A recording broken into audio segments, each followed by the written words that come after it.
Hello and welcome to Growth Masterminds. I'm your host, John Koetsier. In this episode, we're diving into the evolving landscape of pre-install user acquisition and mobile OEM ad strategies with Ashwin Shekhar, CRO of Avow. I don't know if you know, did you know there are 3 different types of install experiences in this space? I didn't know that. We're going to talk about those differences, the costs, benefits, and downsides of all of them, factory preload, out-of-box recommended apps, and the latest Google Play auto-install system.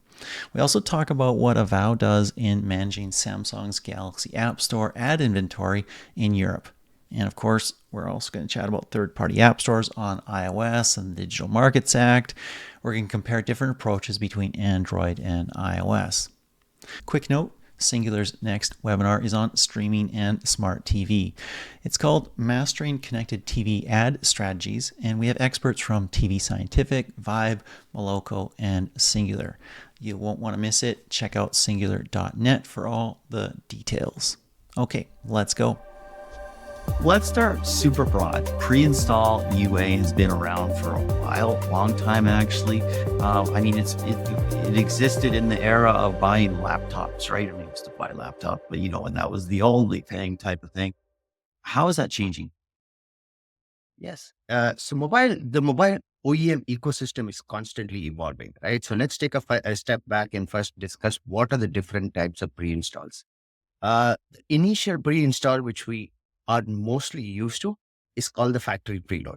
The factory preload is basically where an advertiser can sign a deal with any device manufacturer and say, hey, I want to be an app on any particular device sold across the world or in a particular market. Generally, these are global deals.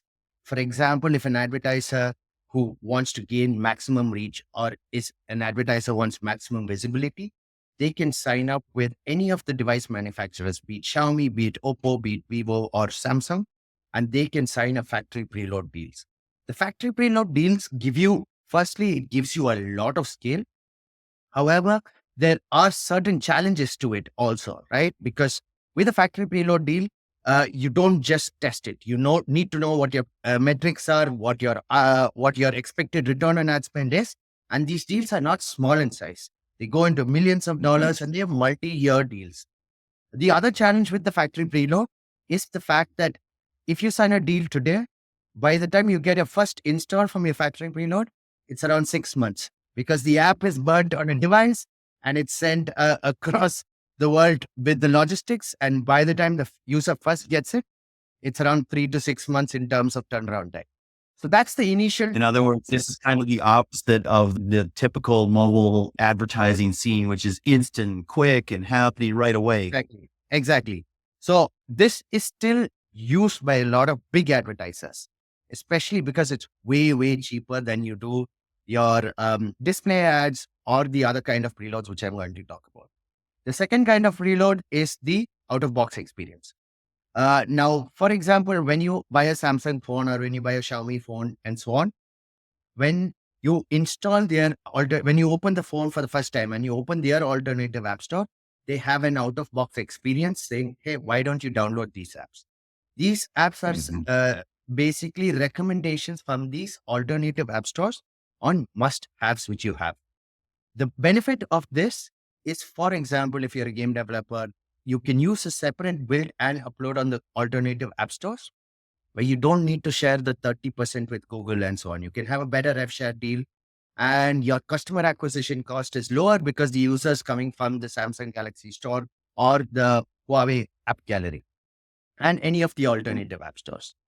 But the latest and the most used one right now is the Google PAI, which means it's the Google Play Auto Install. This is done in partnership with Google Play. So when you sign into your Android phone for the first time, as soon as you sign into your Android phone, you put in your email and your password, Google asks you, hey, do you want to review additional apps? Here, you see a list of additional apps, which we work with the advertisers and we put there. Now, the user has the option of saying, yes, I want to download this app, or no, I don't want to download. So there is some kind of opt-in functionality. And then when the user downloads this app, the app's latest version is downloaded from the Google Play Store itself.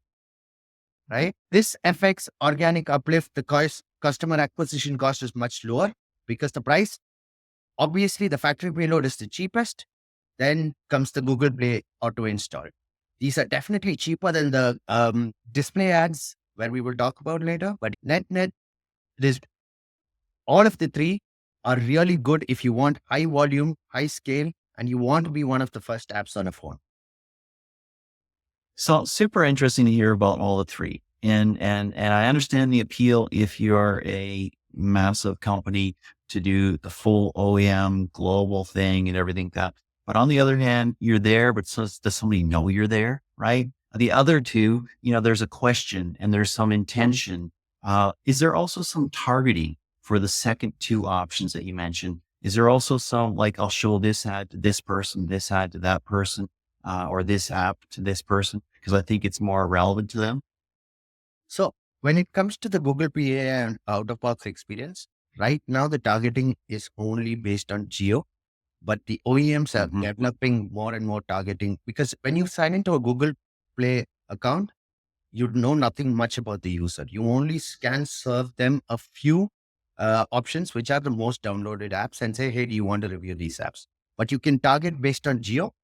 And once you've run an initial campaign for a few months and so on, then you can do device model optimization where you can remove device models once you've gained enough data and so on and say, hey, historically, these have done well on my preload. So I want these device models and these have not done well. So I don't want to do this. But off the bat, there is right now no targeting, but the OEMs are working on this. I have to think, and this is just my assumption, I want you to validate it or challenge it. I have to think that you're going to get better usage, engagement, and retention when somebody has actually made a decision to say, yes, I want that app versus it just shows up automatically on a device. Yes, totally. So when the user says, yes, I want the app, we see better user engagement. And this is why PAI is easily the most used preload right now, because it's firstly, you don't need a massive budget. It's very easy to get started. And the turnaround times are much faster. The app is the latest version downloaded. And with our integration with the OEMs and with the MMPs, you only get the advertiser only has to pay when the user first launches the app. So it's not only when the app is downloaded, but only when the app is first launched. So pricing wise, it's a great. Wow. When the user first opens the app and launches it, then the advertiser knows, hey, it's a new user. That is really interesting, actually. It's not just, hey, on a click of an ad or on a decision, it's actually on first open. So there's actually kind of a guarantee there as an app publisher that somebody will actually at least open your app once, Yes. before you pay. That's kind of huge. Yep. This is why a lot of verticals in gaming, e-commerce, entertainment, for them, PAI and dynamic preloads is really a go-to acquisition channel when it comes to mobile OEM marketing, because the cost of acquisition of a user on brand new users is much, much lower.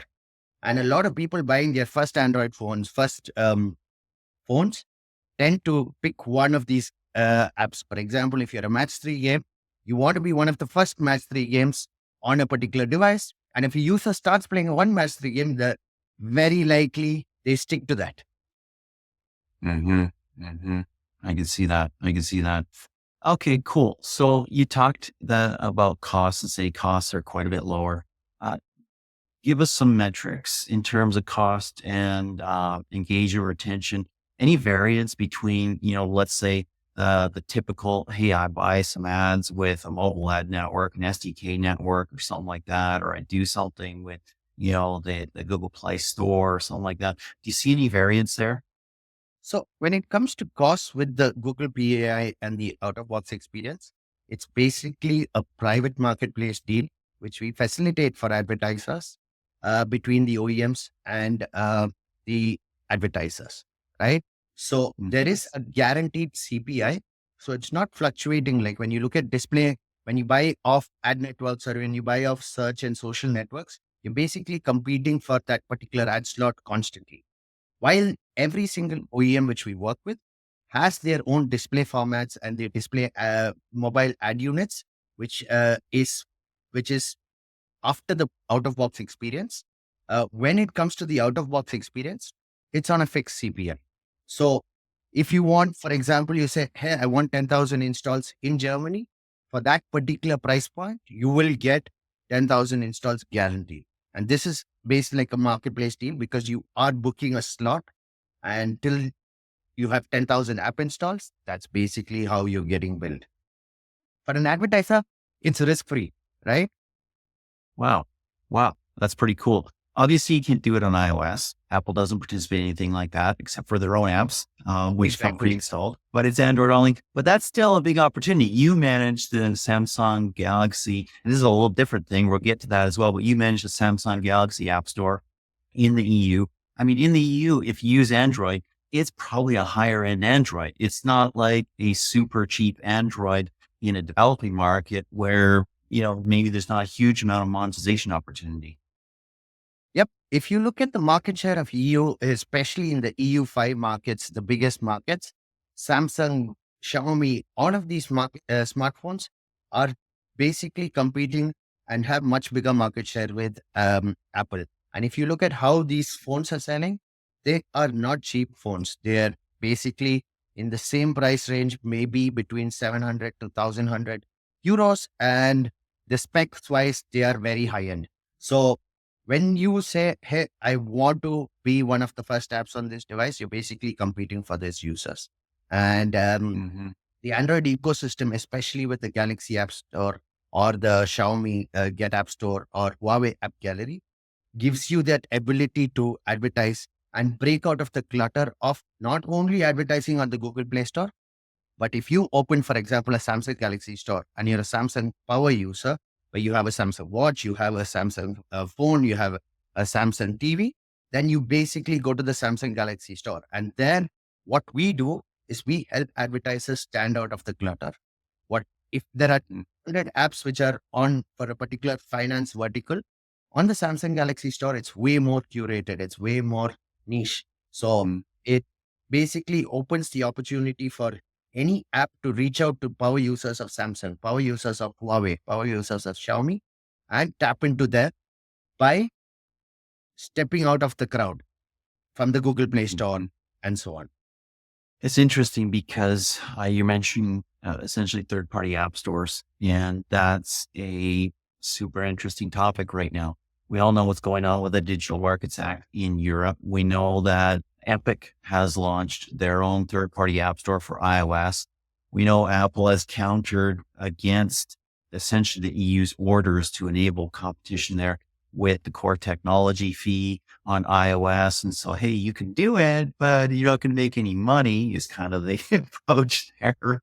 The EU is going to come back and there's talk that a fine could be assessed as early as this week, or it could be later. But the EU is certainly coming back and saying, hey, this does not meet our standard for complying with the law. So they're going to try and work it. And that's going to go back and forth a few times. We'll eventually get to some place where, nobody's really happy on the Apple side or the EU regulatory side, but there's some greater level of competition.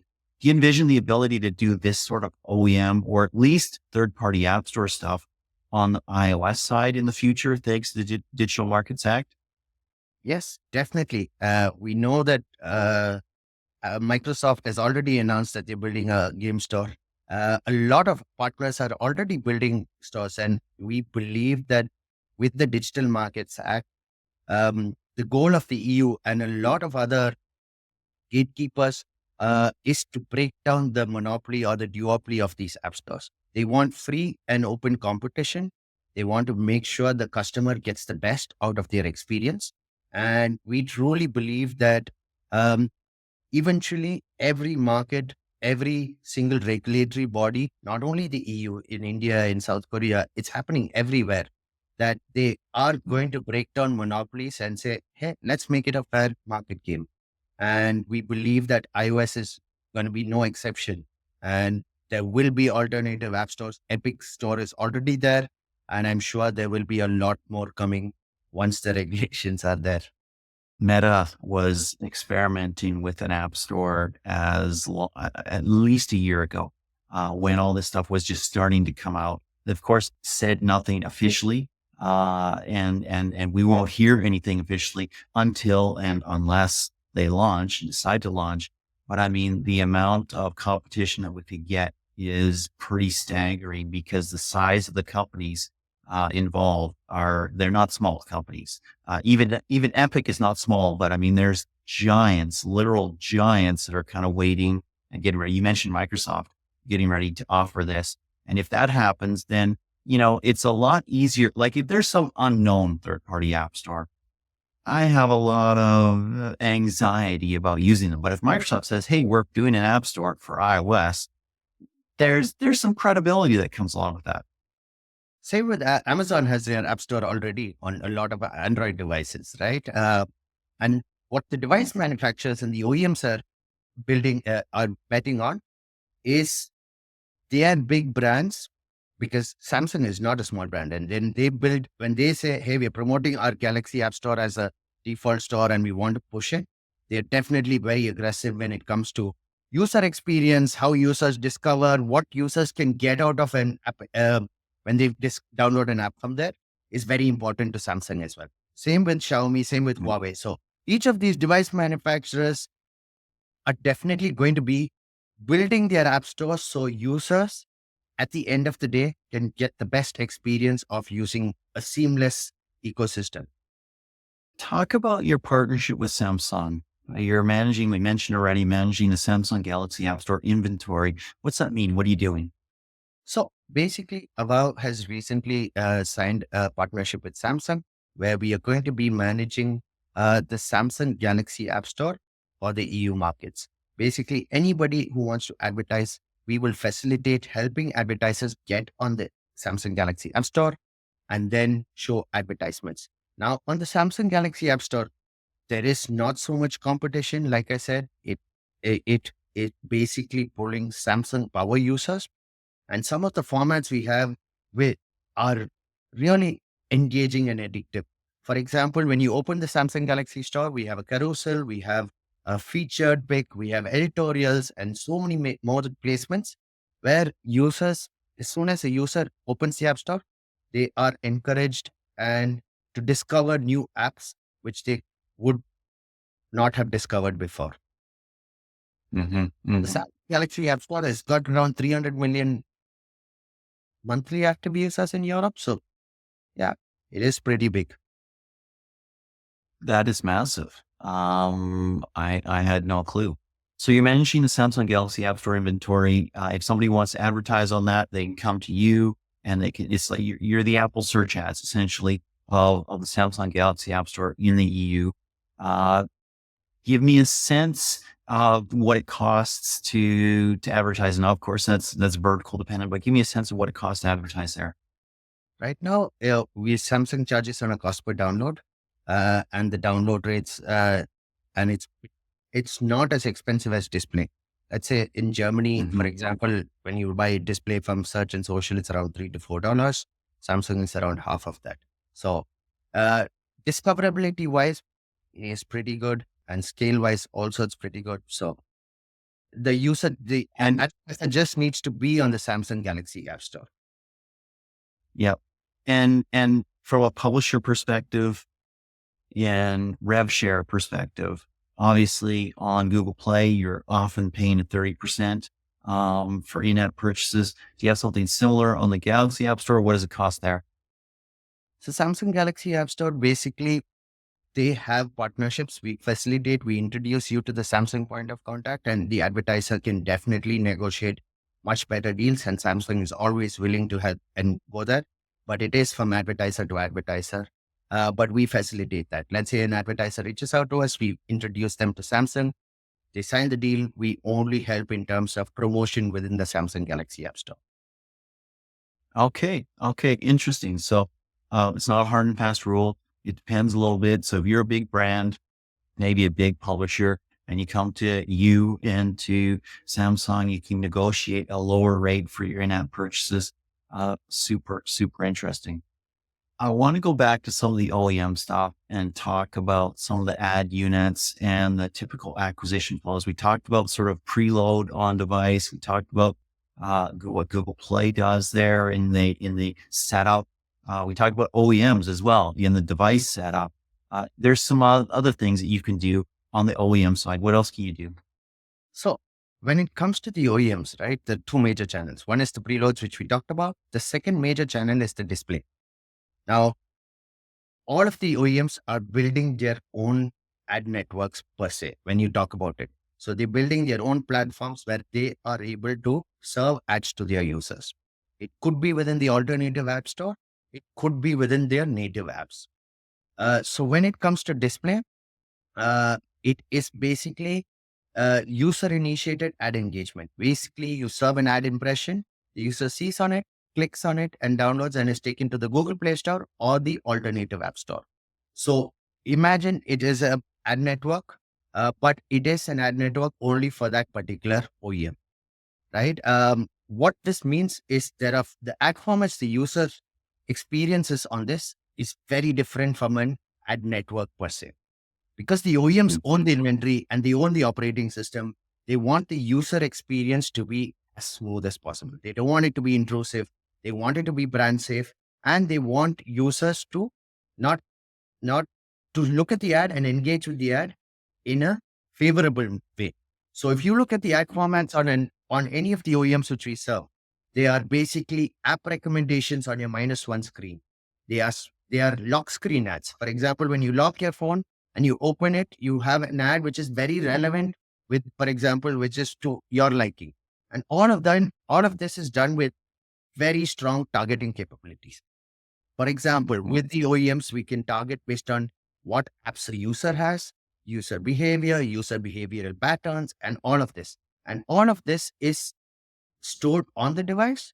So they're very privacy centric. So the OEMs are building massive ad networks and massive platforms where users can reach all of their customers at scale while being brand safe, while having a lot of volume, while being completely fraud free, and while giving the users of the experience of discoverability. Super interesting. So, in terms of where those ads show up, you mentioned lock screens, you mentioned -1 screens. Anywhere else that those ads are showing up? For example, the browser, you open the default browser, you could see it. You open the app store, you could see a editorial or a feature pick ad. Then you open your music player, or for example, on a Xiaomi, they have something like a video player where they collaborate and collate content. Now, within this content, you can serve ads, you can serve multiple placements, and so on. So there are, like, within each of these devices, there are around 100 to 150 different placements, and the OEMs are constantly testing new placements, figuring out what a user likes, and based on it. And all of this is personalized towards what a user is interested in, whether he will engage with it. So it's not a race. For example, where it's an ad network, you're basically looking at a publisher on getting the highest eCPM, looking at the highest ad load, and you're basically trying the user to get the user's attention somehow. Whereas with the OEM, Yes. they own the inventory. The inventory is there, but they want to make sure that the user who is engaging with the ad feels like he's discovering something. So they're not never putting pressure in terms of, let me show as many ads as possible. I'm glad we've had this chat. There's been so much evolution there. I have to think back. I think it was 2 years ago. I predicted that Apple search ads would, expand and put ad inventory into Apple Podcasts and into Apple Stocks and Apple News and stuff like that. Hasn't really happened. Apple's done some deals. I forget the company that they did to add more ads into Apple News, but we haven't seen that expansion. But what you're basically telling me is that the other OEMs on the Android side are building out ecosystems, and they're building out ecosystems with their own app stores, with their own apps, their own labeled apps for music, for video, for whatever it could be. And they're building inventory stores there, which then app publishers can access and get installs and downloads. It's an interesting world we're evolving into. Yes, definitely. And I feel Apple is also going down the same path. But all the other Android OEMs are already on their way there. Excellent. Ashwin, thank you so much for taking this time. I really appreciate it. It's been a super interesting conversation. Thank you, John. Have a nice day.